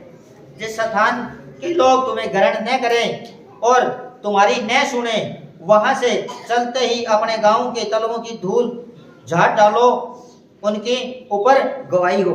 परमेश्वर ने कहा, जो लोग जिस गांव में तुम्हें ग्रहण ना करें, जो लोग तुम्हें ना माने, जो लोग प्रभु पर विश्वास न करें, उस गांव से जब आप निकलो तो अपने पैरों के तलवों की जो मिट्टी है वो वहां झाड़ दो, ताकि उन लोगों के ऊपर गवाही बने कि हमने आपके गांव की जो मिट्टी पैरों पर लगाई ये भी यहीं झाड़ दी है। तारीफ करो। जिस स्थान के लोग तुम्हें ग्रहण न करें और तुम्हारी न सुने, वहां से चलते ही अपने तलवों की जो धूल झाड़ डालो कि उन पर गवाही रहे। और उन्होंने जाकर प्रचार किया कि मन फिराओ, और बहुतेरे दुष्ट आत्माओं को निकाला और बहुत बीमारों पर तेल मारकर उन्हें चंगा कर दिया। क्या करके किया? तेल उनके ऊपर मला, प्रार्थना की और उन्हें चंगा कर दिया। और जो लोग तेल से नफरत करते हैं वो भी सुने कि प्रभु यीशु ने जितने भी चिन्ह चमत्कार किए, तेल के द्वारा अभिषेक प्रार्थना की। प्रभु ने हमें हुक्म दिया है कि जाओ आप किसी के घर में तेल के द्वारा अभिषेक प्रार्थना करो और रोगी बच जाएगा। तारीफ करो प्रभु की। और हेरोदेस राजा ने उसकी चर्चा सुनी, क्योंकि उसका नाम फैल गया था। और उसने कहा कि यूहन्ना बपतिस्मा देने वाला मरे हुओं में से जी उठा है, इसीलिए उसने ये सामर्थ के काम प्रकट होते हैं। वहां का जो हेरोदेस राजा था उसने यीशु के काम देखे और उसको ये हो गया कि उसने उसकी चर्चा सुनी और उसने ये हो गया कि यूहन्ना बपतिस्मा जो देने वाला था वो मरे हुओं में से जी उठा है, इसीलिए तो उसमें से ये इतने सामर्थ के काम होते हैं। मरकुस 7 उसकी 6 से देखते हैं। उसने उनसे कहा कि यशायाह ने तुम कपटियों के विषय में बहुत ठीक भविष्यवाणी की, जैसा लिखा है कि ये लोग होठों से तो मेरा आदर करते हैं पर उनका मन मुझसे दूर रहता है। तारीफ करो परमेश्वर। और ये व्यर्थ मेरी उपासना करते हैं, क्योंकि मनुष्यों की आज्ञाओं को धर्मोपदेश करने से सिखाते हैं, क्योंकि तुम परमेश्वर की आज्ञा को टालकर मनुष्यों की रीतियों को मानते हो। तारीफ करो परमेश्वर। इसमें लिखा, उसने उनसे कहा कि यशायाह भविष्यद्वक्ता ने तुम कपटियों के विषय में बहुत ठीक भविष्यवाणी की। कपटियों के विषय में, जो एक छल कपट करते हैं, उनके विषय में अच्छे से भविष्यवाणी की, जैसा लिखा है कि ये लोग होठों से तो मेरा आदर करते हैं पर उनका मन मुझसे दूर रहता है। जिस तरह आप होठों से तो यहाँ भी आते हो, यीशु जय मसीह की करते हो, प्रभु का धन्यवाद भी करते हो, है ना, सब काम करते हो, लेकिन क्या करते हो? आप होठों से उसका स्वागत करते हो, दिल से दूर हो। दिल से दूर मतलब किस तरह? जिस तरह आज यहाँ भवन में उसके राज्य को बढ़ाने के लिए बात आई, तो दिल से कितने लोग हैं? वो आपके सामने थे, वो दिल से कहते हैं कि मैं देता हूँ 3 गज की जगह के पैसे, मैं देता हूँ 5 गज की। वो कौन है? वो दिल से भी परमेश्वर के पास में है। और होठों से कहते हाँ जी चिंता ना करो, हमारा ये काम बन जाएगा तो हम ये कर देंगे, हमारा ये बन जाएगा तो ये कर देंगे, हमें 5 लाख दे देगा तो हम ये कर देंगे, 10 लाख दे देगा तो हम ये कर देंगे। अरे वो प्रभु है, वो आपको हमेशा देता है। आपको उस परमेश्वर के लिए धन्यवाद करना है। वो आपको देने वाला है जिसने आपको जीवन दे दिया। आप उसको कुछ नहीं दे सकते, आप उसका धन्यवाद करना है। दिल से उसके पास आओ, फिर देखो परमेश्वर आपके दिल के अंदर आने के लिए तैयार है। तारीफ। इसमें लिखा कि कपटियों के बारे में ये लिखा है, होठों से तो मेरा आदर करते हैं पर उनका मन मुझसे दूर रहता है। परमेश्वर कहता है कि ये होठों से तो बड़ा धन्यवाद करते हैं, जय मसीह की करते हैं, हालेलुया भी बोलते हैं, जिनको नहीं पता वो भी बोलते हैं, लेकिन क्या करते हैं? दिल से दूर है। दिल से नजदीक वो है जो बिना सोचे बिना समझे अगर प्रभु के लिए आग में भी अगर कूदना पड़े तो वो तैयार रहते हैं कि हाँ प्रभु अगर तू है तो मरने के लिए भी तेरे लिए तैयार है। तारीफ करो परमेश्वर। और वे व्यर्थ में मेरी उपासना करते हैं। व्यर्थ में उपासना करना मतलब जिस तरह कुछ एक लोगों के फोन आते हैं, हाँ जी मेरी एक नौकरी लगनी थी, मैं इसके लिए उपासना भी करता हूँ, उपवास रखता हूँ, व्रत करता हूँ, है ना। इसमें लिखा कि ये व्यर्थ में मेरी उपासना करते हैं क्योंकि मनुष्यों की आज्ञाओं को धर्मोपदेश करके सिखाते हैं क्योंकि तुम परमेश्वर की आज्ञा को टालकर मनुष्यों की रीतियों को मानते हो। आज भी मैं आपको बताता हूँ, आप आए हो, धन्य है परमेश्वर जो आपको यहाँ लेके आया है। आज संडे के दिन अगर आपको यहाँ आना है, ये दिल से आते हैं। मैं देखता हूँ इनकी एंट्री, जब मैं प्रेयर रूम में होता हूँ तो इनकी एंट्री देखता हूँ, मातू बयानी से ऐसा कभी नहीं हुआ कि 20 आदमी ना आए हो। इनके लिए धन्यवाद करो, ये दिल से आते हैं। एक दिखावा, इसमें लिखा ये क्या करते हैं? परमेश्वर की आज्ञा को तो टाल देते हैं और मनुष्यों की आज्ञा पर चलते हैं और धर्मोपदेशक की मानते हैं और वही लोगों को सिखाते हैं। इसमें प्रभु ने लिखा कि ये क्या करते हैं? व्यर्थ में मेरी उपासना करते हैं। व्यर्थ में, इसका कोई मतलब नहीं है, बिना मतलब की बात है। उपासना करना परमेश्वर के लिए करो जो आपके जीवन में यहाँ भी और वहां भी साथ में जाने वाली चीज है। व्यर्थ में उपासना करते मतलब आज संडे है, पास्टर ने बताया कि आपको उपासना करनी है संडे को और प्रभु आपको जीवन देगा। हाँ जी ठीक है जी, बस उपवास रख लिए। व्यर्थ में उपासना, जब तक आप एक रीति के साथ परमेश्वर से नहीं जुड़ते तब तक परमेश्वर किस तरह काम करेगा। आप मनुष्यों के तो आज्ञा को हमेशा मानते हो और परमेश्वर की जब आज्ञा आती है तो उसको टाल देते हो, और मनुष्यों की आज्ञा को मानते हो और परमेश्वर की आज्ञा को टाल कर और मनुष्यों की रीति को मानते हो। आज भी आपको बोला जाए कि आपको परमेश्वर ने आप ब्लेस कर दिया है, आप अब नया जीवन पा चुके हो, अब आप सिर्फ प्रार्थना करना है और परमेश्वर में बने रहना है। संडे को चर्च में आना है और संडे को जितनी भी आपको प्रार्थनाएं बताई जाए वही प्रार्थना करनी है। जो उपवास आपको यहाँ से बताया जाए वही उपवास आपको करना है। अगर आप ये करते हो तो आपका उपवास और विश्वास परमेश्वर देखने के लिए आज ही आने वाला है। अगर आप, इसने लिखा मन मुझसे दूर है और आप उपासना करते हो तो कोई फायदा नहीं है। चाहे जितना मर्जी आप भूखे रहो, कोई फायदा नहीं है। जिस तरह लोगों को दिखाने के लिए उपवास भी नहीं करना है। अगर आप उपवास रीति के साथ में करते हो, परमेश्वर के साथ में संबंध रखते हो तो परमेश्वर आपके जीवन में काम करेगा। नहीं, वो आपके बाप का नौकर नहीं है, वो परमेश्वर है, वो आपको देने वाला परमेश्वर है। और वो जिसको देता है उसका तोल के नहीं देता कि इसको कितना देना है, वो तो फिर कहता है ले बेटे ये गेट तेरे लिए खोल दिया। जब उसने मेरे को दिया तो आपको क्यों नहीं देगा? आपको भी देगा, लेकिन आपके मांगने का तरीका एक सही होना चाहिए। आप उसकी इच्छा के अनुसार मांगो, उसकी आज्ञाओं पर चलो, फिर देखो परमेश्वर आपके लिए आज ही जिनके कर्जे हैं ना वो माफ करने के लिए आया परमेश्वर। हमें क्या करना है? मनुष्यों की आज्ञा नहीं, परमेश्वर की आज्ञा को ऊपर चलना है और व्यर्थ में उपासना नहीं करनी। अगर आप उपासना करते हो तो बोलो कि प्रभु यीशु मैं तेरे नाम से आज उपासना करता हूं और मैं विश्वास करता हूं कि मेरा ये एक उपवास मेरे परिवार को बदल देगा। क्या आपने अपने परिवार के लिए कभी उपवास किया है? नहीं किया ना? अपने लिए करते हो ना? अपने लिए करते हो ना सारे? क्यों? परिवार के लिए क्यों नहीं करते? परमेश्वर कहता है व्यर्थ में उपासना जो करते हैं उनके लिए बताया है, क्योंकि वो मनुष्यों को दिखाने के लिए उपवास कर दिया। जी आज मेरा उपवास है, ठीक है, क्या कर लिया? पूरे दिन बच्चों को गालियां, धुप्पड़, उनको थप्पड़ मारना, रोना पिटना, पूरे गांव को पता चले कि इसका आज उपवास है। वो उपवास नहीं है, वो बकवास है, जिससे परमेश्वर खुश नहीं, नाराज होता है कि वो तो लोगों को दिखाने के लिए किया है। अगर आप दिल से परमेश्वर के पास हो तो इसने कहा होठों से तो मेरा आदर करते हैं और दिल से मेरे से दूर है। होठों से तो जब आप यहाँ आते हो तो कहते हो हाँ जी मैं नौकरी लग जाऊं, फिर देखो मैं बहुत कुछ करने वाला हूँ। वो क्या है? होठों से परमेश्वर के पास में आना है, और दिल से वो आता है कि मेरा काम बढ़े या ना बढ़े, तू मेरा परमेश्वर है और परमेश्वर रहेगा। उसके लिए परमेश्वर कहता है कि आज ही जा, तेरे रुके काम सारे बढ़ गए। परमेश्वर ने कहा कि तू अगर मेरे पास आए और तेरे अंदर अगर थोड़ा सा भी जलन है तेरे भाई के लिए, तेरी माँ के लिए, तो पहले जाके उनसे माफी मांग और तू एकदम फ्री होके फिर मेरे पास आ, तो मैं तेरी प्रार्थना को स्वर्ग तक सुनूंगा। आज ही आपको एक काम करना है, अपने पापों को अगर आप माफ करवाना चाहते हो, एक कैमरामैन सारे अपने एक दूसरे के हाथों को पकड़ो, जो पड़ोस में बैठी है या बैठा है, पकड़ो हाथों को, पकड़ो, फोटो ले पकड़ो और मेरे पीछे बोलो, बोलो एक दूसरे से कि जा तेरे पाप और गुनाह मैंने क्षमा कर दिए, आज के बाद मैं पाप नहीं करूंगी, मैं पाप नहीं करूंगा। आज यीशु के नाम से आने वाले संडे को तेरे को गवाही मिलेगी। एक दूसरे को बोलो कि आने वाले संडे को तेरे को गवाही मिलेगी।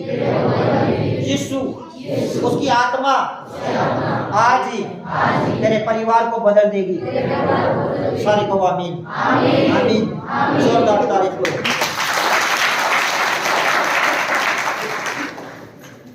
क्योंकि उसने कहा कि उसने उनसे कहा कि यशायाह ने तुमसे कपटियों के विषय में बहुत ठीक लिखा, कि उसने भविष्यवाणी की, जैसा लिखा है कि ये लोग होठों से तो मेरा आदर करते हैं पर उनका दिल मुझसे दूर रहता है। आपको परमेश्वर के पास दिल से आना है ना। और जब भी आप देखते हो, दोनों चीज मैं आपकी भाषा में बताता हूँ, आपको समझ लगेगी। एक तो वो है कि आपकी मजबूरी है किसी के साथ में नमस्ते बाय टाटा करने की, आपको उसको क्या करोगे? दूर से कहोगे हाँ जी नमस्ते जी नमस्ते जी। वो क्या है? होठों से स्वागत करना। और आज आपको सीखने के लिए और समझने के लिए मिलेगा कि दिल से जो प्रार्थना करते हैं, दिल से जो जिस परिवार के रिश्तेदार के नजदीक रहते हैं, वो तो फिर देखते उसको क्या करेंगे? दिल से ही लगा लेंगे ना। वो क्या है? आपको समझना है कि आप लोगों को दिखाने के लिए करते हो या दिल से करते हो, वो आपके सामने आ जाएगा। जो दिल से करेगा उसको तो वो दिल से लगा लेगा ना। वो क्या है? दिल से, उसको देखते ही खुश होता है, वो दिल से है। और एक होठों से करना मतलब दूर से हाँ जी बहुत याद आती थी जी आपकी, हाँ जी बहुत दिन के बाद मिले थी। वो क्या है? होठों से स्वागत करना है। और दिल से करने वाले दूर से उसको उठा लेते हैं। मैं जब भी मातू बयानी में प्रार्थना करने के लिए महीने के अंदर कम से कम 10 बार जाता हूँ। ये दिल से चाहते हैं परमेश्वर के दास को और उसके वचनों को।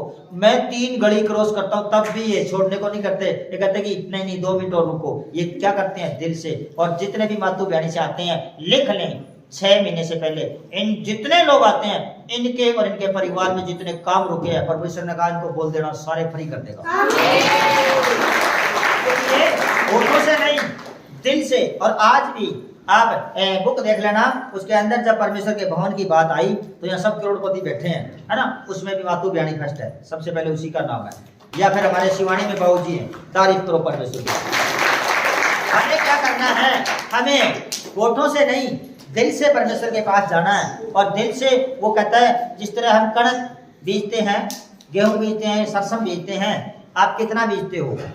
1 किले के अंदर 20 किलो 50 किलो। जिस रीति से आप बोते हो फिर उसमें मेहनत करते हो, तो परमेश्वर आपको इतना देता है कि ट्राली के अंदर भी आप लेके नहीं आ सकते।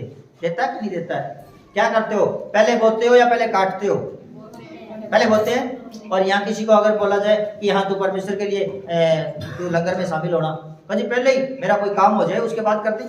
ऐसा लगता है कि परमेश्वर आपका नौकर है और आप उसके बाप हो। वो आपका बाप है, आपका नौकर नहीं है।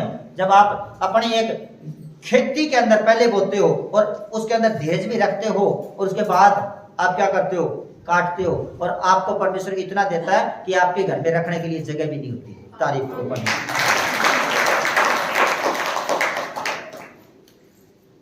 इसमें लिखा, उसने उनसे कहा तुम अपनी रीतियों को मानने के लिए परमेश्वर की आज्ञा को अच्छी तरह से टाल देते हो। कोई बहाना बना के इस तरह टाल देते हो, ऐसा लगता है कि इसको बेचारे को मजबूरी थी, आज ये नहीं आ सकता। क्योंकि मूसा ने कहा है कि अपने पिता और अपनी माता को बुरा कहे वह अवश्य मार डाला जाए, परंतु तुम कहते हो कि यदि कोई अपने पिता व माता से कहे कि जो कुछ तुझे मुझसे लाभ पहुंच सकता था वह कुर्बान अर्थात संकल्प हो चुका है, तो तुम उसको अपने पिता व उसकी माता की कुछ सेवा करने नहीं देते। इस प्रकार तुम अपनी रीतियों से जिन्हें तुमने ठहराया है परमेश्वर का वचन टाल देते हो और ऐसे ऐसे बहुत से काम करते हो। और उसने लोगों को अपने पास बुलाकर उनसे कहा, तुम सब मेरी सुनो और समझो।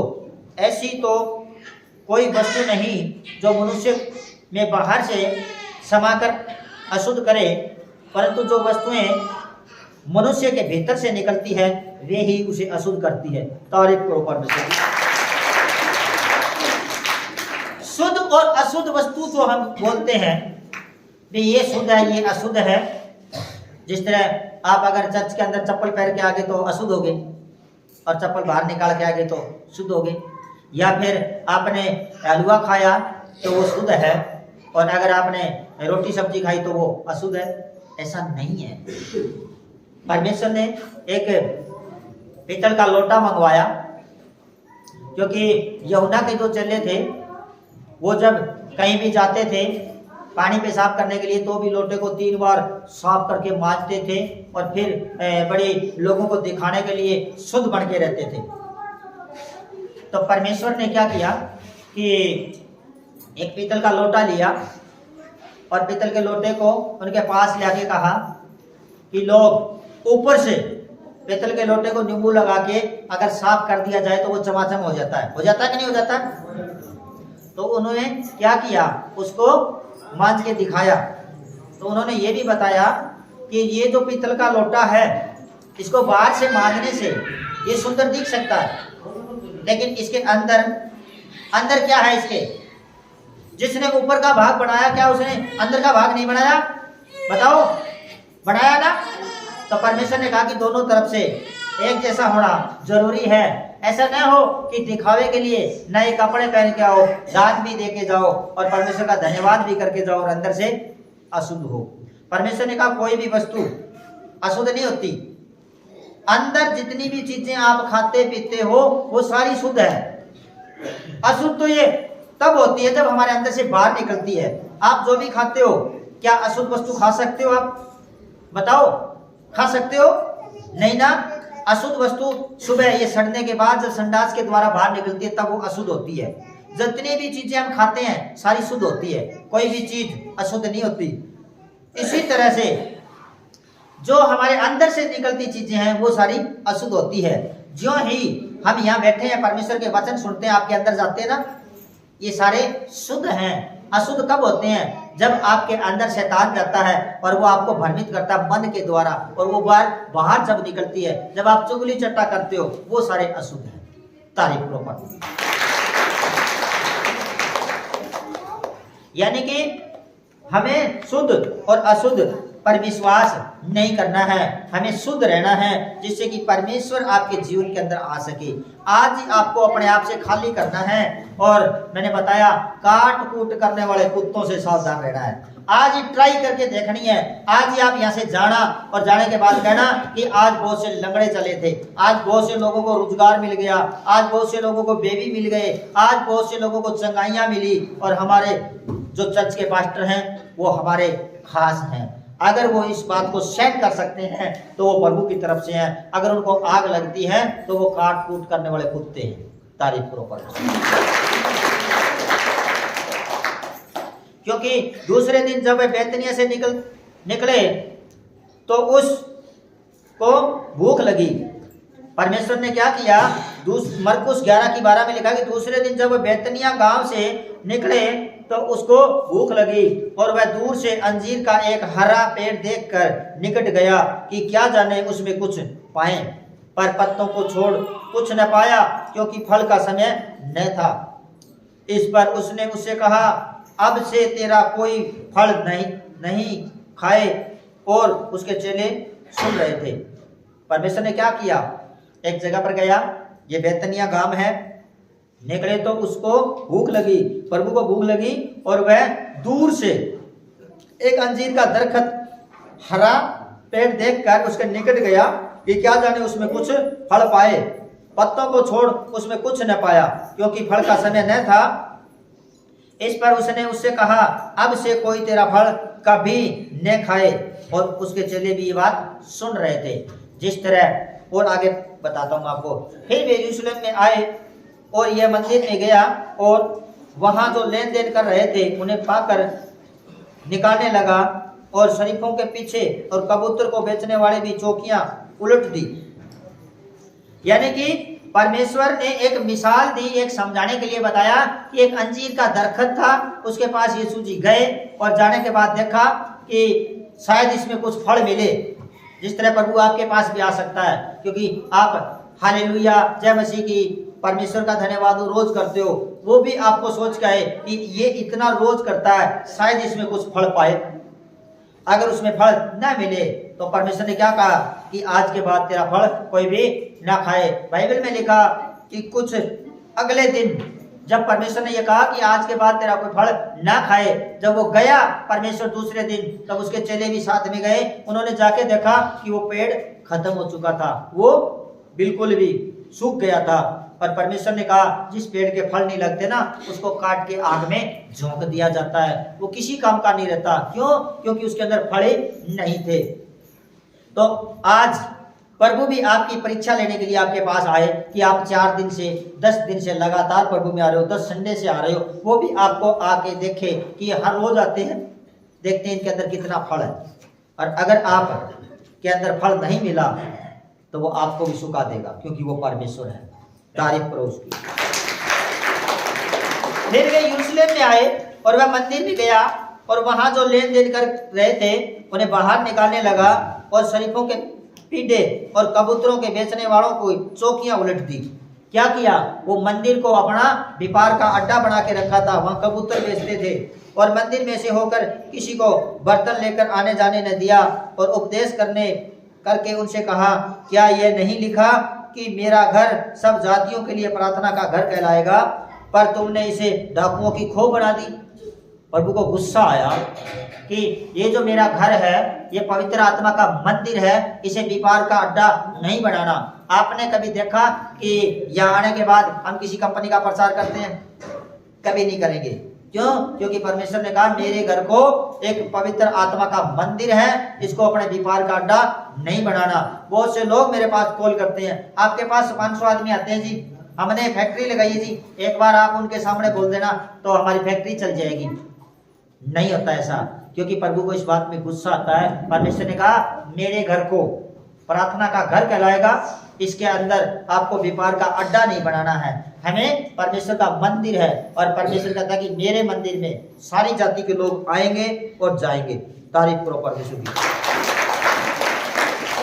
इसमें देखो, शराफों के पीढ़े, कबूतरों बेचने वालों की चौकियां परमेश्वर ने उलट दी, और मंदिर में से होकर किसी को बर्तन लेकर आने जाने न दिया, और उपदेश करके उनसे कहा, क्या यह नहीं लिखा कि मेरा घर सब जातियों के लिए प्रार्थना का घर कहलाएगा? पर तुमने इसे डाकुओं की खो बना डाली। ये सुनकर महायाजक शास्त्री उसके नाश करने का अवसर ढूंढने लगे, क्योंकि उससे डरते थे, इसलिए कि सब लोग उसके उपदेश से चकित होते थे। और प्रतिदिन सांझ होते ही वह नगर से बाहर जाया करता था। फिर भोर को जब उधर से जाते थे तो उन्होंने उस अंजीर के पेड़ को जड़ तक सूखा हुआ देखा। मैंने आपको पहले ही बता दिया। क्या किया कि जिस पेड़ को परमेश्वर ने देखा उसके पास में फल नहीं थे, तो उसको उसने श्राप दे दिया और वो पेड़ जड़ से सूख गया। पतरस जो परमेश्वर का खास था, पतरस को वह बात स्मरण आई और उसने कहा उससे, हे रबी देख, यह अंजीर का पेड़ जिसे तूने श्राप दिया था सूख गया। तारीफ करो।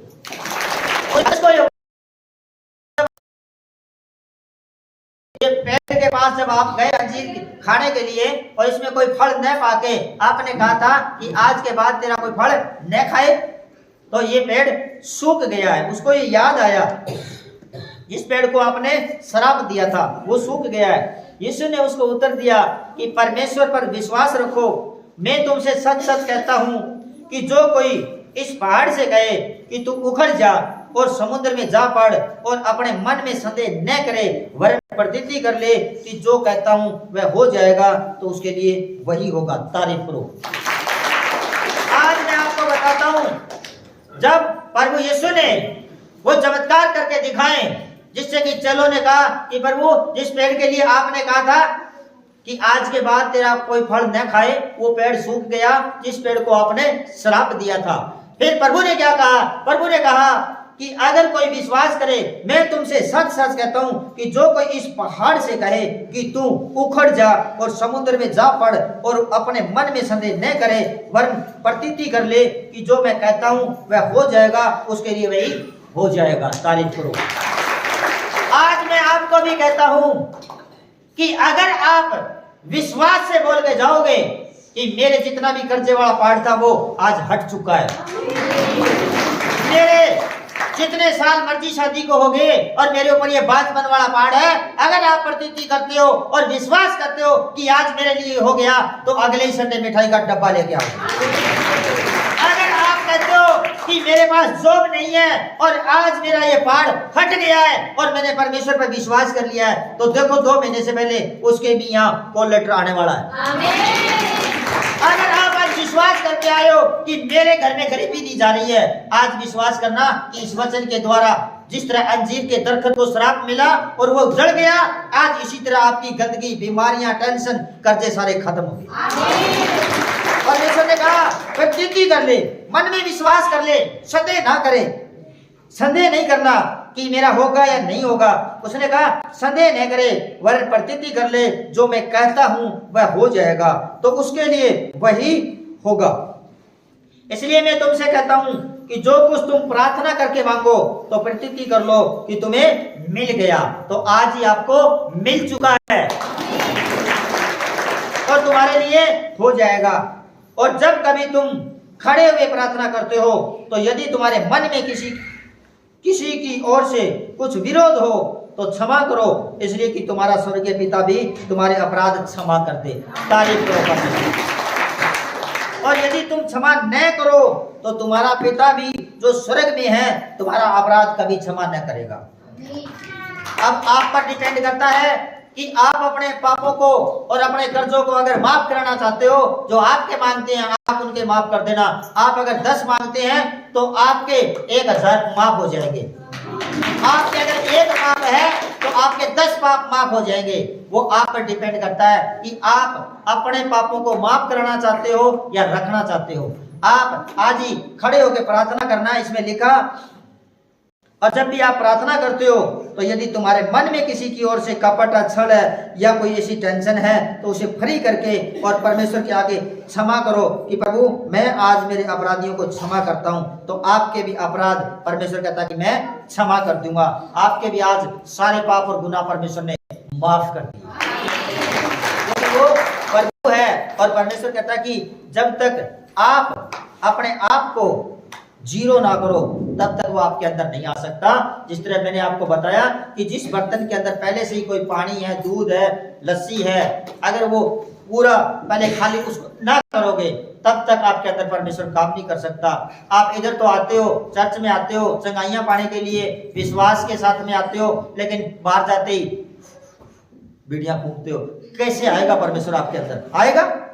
अरे बीड़ी पीते हो, धुआं आता है, तो धुएं के अंदर तो मच्छर नहीं आते। अगर मच्छर है वो भी बाहर निकल जाएंगे। परमेश्वर आपके अंदर कैसे आएगा? और फिर कहते हो जी 4 संडे हो गए जी, 10 संडे हो गए जी, हमारे घर में बरकत नहीं आई। कैसे आएगी बरकत? जब आप इस तरह के करते हो तो उस तरह के काम करने से तो आपके घर में टोटा आएगा। अगर आप आज ही शपथ खाते हो कि प्रभु ये शरीर तेरा मंदिर है, मैं इसके अंदर शराब नहीं पीऊंगा, मैं इसके अंदर बीड़ी नहीं पीऊंगा, मैं इसके अंदर कोई गलत चीज नहीं खाऊंगा जिससे कि तू नाराज हो, मैं वो करूंगा जो तू चाहता है। देखो फिर आज ही पवित्र आत्मा आपके अंदर आएगा, आज ही आएगा। और आज प्रभु कहता है कि ठीक है, पवित्र आत्मा के द्वारा मैं आपको बताता हूं कि आपके अंदर जितनी भी गंदी आत्मा है, दुष्ट आत्मा है, टेंशन देने वाली आत्मा है, आज ही आपको प्रभु फ्री करने के लिए आया। एक चीज और बताता हूं, जो लोग आज नए आए हैं उनको तो लगता है कि एक ही दुष्ट आत्मा होती है, बस भूतनी वाली। यही मानते हो ना आप? आज मैं आपको बताता हूं कि आत्मा कितनी होती है। जिस तरह घर के अंदर आप 20 लोग कमाने वाले हो, 10 लोग कमाने वाले हो, और फिर भी आपके 1 लाख रुपया महीना कभी जमा नहीं होता, वो टोटे वाली आत्मा है जो आपके घर से तभी जाएगी जब आप उसको डांटोगे। तारीफ करो। एक आप देखते हो कि ये बीमारी मेरे बच्चों की होगी, मेरी पत्नी की होगी, आगे से आगे चलती आ रही है बाप दादों से, कहते जी ये खानदानी बीमारी है, कहते हो ना, वो बीमारी वाली आत्मा है। आज मैं उसको डांटता हूं, आपके परिवार को छोड़ के जाएगी। वो भी आत्मा है। एक आपके घर में सब कुछ है फिर भी लड़ाइयां होती है, पता है क्या है? वो लड़ाई वाली आत्मा है। जब तक आप उस आत्मा को न डांटोगे तब तक वो आपके घर से जाने वाली नहीं है। और आप सिर्फ एक ही आत्मा पर विश्वास लगा के बैठे हो जी, बस एक भूतनी वाली गंदी आत्मा होती है। अरे गंदी आत्मा पता नहीं कितनी तरह की होती है, और ये जब हारेंगी आप परमेश्वर को याद करोगे और परमेश्वर आपके अंदर आएगा तो वो आपको साफ कर देगा। तारीफ करो। एक आत्मा फिर है कर्जे वाली। कर्जे वाली जो आत्मा है, जब तक आप उसे नहीं डांटोगे वो आपके घर से नहीं जाएगी। क्यों? क्योंकि आपने उसको डांटा ही नहीं। वो कर्जे की आत्मा है। एक आत्मा है आपके घर में नशे वाली। तो दारू तो जी वैसे पीते नहीं, वो दारू वैसे नहीं पीते, उनके अंदर भी वो नशे की गंदी आत्मा है। वो चली जाएगी। आज ही मैं डांटता हूं और चली जाएगी वो। तारीफ करो। आपके घर में अगर आपका पति, आपका भाई शराब पीता है, बीड़ी पीता है, गलत काम करता है, तो उसके लिए प्रार्थना करो। लिख लेके उसके सामने मत जाओ, उससे आप नहीं हरा सकते। क्योंकि प्रभु ने कहा तेरे को मैंने ताकत दी है, सामर्थ्य दी है, बुद्धि दी है, तू वचन के द्वारा उसे हरा सकता है।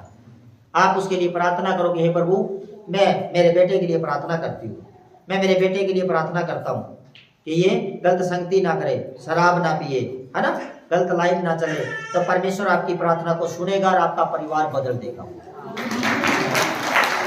अगर आप जाओगे वहां, एक नहीं 2 आत्मा टकराती, फिर एक ने तो भाई ने देसी माल्टा पी के रखी, उसके अंदर तो नशे वाली आत्मा है, और बीबी जाएगी लठ लेके, उसमें लड़ाई वाली आत्मा, दोनों टकराएंगी, है ना।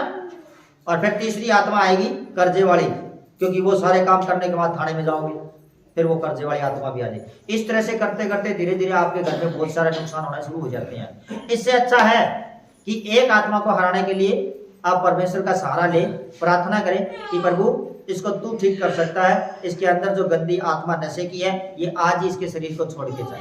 तारीफ। परमेश्वर कौन है? परमेश्वर प्रेम है। और जो किसी से आपस में हम एक दूसरे से प्रेम रखते हैं तो वो गंदी आत्मा आप में नहीं रह सकती, वो आपको छोड़ के जाएगी, आज ही जाएगी। तारीफ हो परमेश्वर। यानी कि जब तक हम परमेश्वर पर विश्वास करके प्रार्थना में आते हैं और उसके वचनों पर नहीं चलते, तो हम क्या करते हैं? होठों से उसका स्वागत करते हैं, होठों से उसकी बड़ाई करते हैं, और दिल से उससे दूर हैं।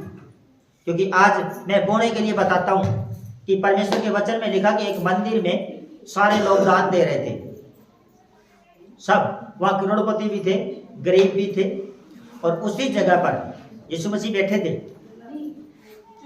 एक गांव की विधवा औरत जिसके पास कुछ भी नहीं था, वो आई, उसने देखा कि लोग दान डाल रहे हैं, और परमेश्वर ने देखा कि उस औरत ने, जो विधवा थी, उसके पास में, बाइबल गवाह है कि उसके पास में 2 ही सिक्के थे, उसने दोनों सिक्के उसमें डाल दिए। उसी टाइम प्रभु ने उसका हाथ पकड़ा और कहा इसने सबसे बड़ा दान दिया। तारीफ करो। उसी जगह पर बड़े बड़े करोड़पति बैठे थे, किसी ने 5,000 दिए थे, किसी ने 10,000, किसी ने लाख दिए थे। वो नाराज हुए परमेश्वर से, कहने लगे प्रभु ये कैसे, इसने तो दो सिक्के डाले हैं और हमने इतने इतने बड़े बड़े दान कर दिए। प्रभु ने कहा कि इसने घटी में डाले हैं, इसके पास 2 ही थे, इसने दोनों डाल दिए, और आपके पास में 1 लाख थे, अगर उसमें से आपने अगर 5,000 डाल दिया तो ज्यादा नहीं डाला, क्योंकि आपने 95,000 अपने लिए रख लिए। इसने प्रभु पर विश्वास किया और सारे डाल दिए। तारीफ करो परमेश्वर। इसी तरह जिनके पास में बिजनेस है, सब कुछ है, जब प्रभु के भवन की बात आती है तो सोचेंगे, देखेंगे यार घर पे जाके। और आज मैं कहता हूँ इस बेटी ने सबसे बड़ा दान दिया है। इसने 100 गज के डाल दिए, क्योंकि इसके पास कुछ है ही नहीं, तो अभी इसने सबसे पहले कहा कि 3 गज के मेरे कर दो। तारीफ इसने, प्रभु कहता है कि जो थोड़े में वफादार है वो ज्यादा में भी वफादार रहेगा, और जो थोड़े में वफादार नहीं है वो ज्यादा में क्या वफादार रहेगा। आप देखते होंगे ना, जिस बाणिये के हम नौकरी करते हैं ना, साहूकार के, वो पहले क्या करता है, आपके पास में लाख रुपए की गुट्टी फेंक के नहीं देखता कि ईमानदार है कि नहीं है, वो तो फिर लाख लेके तो भागी जाएगा, है ना। वो क्या करते हैं, जब वो उनके झाड़ू पोछा करते हैं ना, उनके सामने वो यूं 2000-5000 रुपए डाल देते हैं, देखते हैं कि ये वफादार रहता है कि नहीं रहता है। अगर वो 2000 में वफादार है तो फिर वानिया कहता है अच्छा ठीक है कोई बात नहीं, फिर वो उसके सामने 10,000 रुपए डाल के देखता है कि ये कितना वफादार है। अगर 10 में वफादार है फिर वो लाख डाल के देखता है। अगर वो लाख में वफादार है फिर उसके पास में 5 करोड़ भी डाल के देखता है। अगर वो 5 करोड़ में वफादार है तो फिर वो अपने परिवार का सदस्य बना लेता है और उसको पार्टनरशिप भी कर लेता है। तारीफ करो। जब आप थोड़े में ही वफादार नहीं है तो ज्यादा में वफादार कैसे होंगे। प्रभु कहता है कि जो थोड़े में वफादार है वो ज्यादा में भी वफादार रहेगा। तारीफ हो परमेश्वर। तो आज हम परमेश्वर जीसस क्राइस्ट के नाम से जितनी भी हमने प्रार्थना सुनी है, इस पर आपको अमल करना है और काट कूट करने वाले कुत्तों से सावधान रहना है। अभी आपको बताता हूं कि ये दूसरा संडे होता है शायद आज, है ना। 3 संडे और बचे हैं पावरफुल, जो आपको एक एक के ऊपर लेहट का मौका मिलेगा। तारीफ। आप अपनी जगह पर सारे खड़े हो जाएं, खड़े हो जाओ सारे। और गुड़िया आप भजन करो, हाँ गाओ, सारे अपनी जगह पर खड़े हो। आप एक आगे ले जाओ।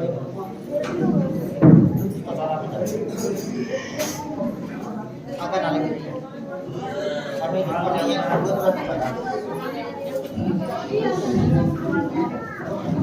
आप सारे जोरदार तारीफ करो परमेश्वर। और अपने दिलों को खोलो, बच्चों को नीचे छोड़ दो और अपने हाथों और पैरों को हिलाओ, ताकि आपके जीवन में जहां जहां शैतान के अटैक है वो आज ही आपको छोड़ के जाए। और सारे अपनी आंखों को बंद करो। ये नहीं देखना कि पड़ोसी क्या कर रहा है। आप जितने मगन होगे भजन में रहोगे तो पवित्र आत्मा आप पर वास करें, और आप जिस विषय पर आए हो वो काम आज ही आपका परमेश्वर करे। जोरदार तारीफ करो परमेश्वर। गाओ बेटा, फटाफट गाओ, जल्दी शुरू करो। Hallelujah hallelujah.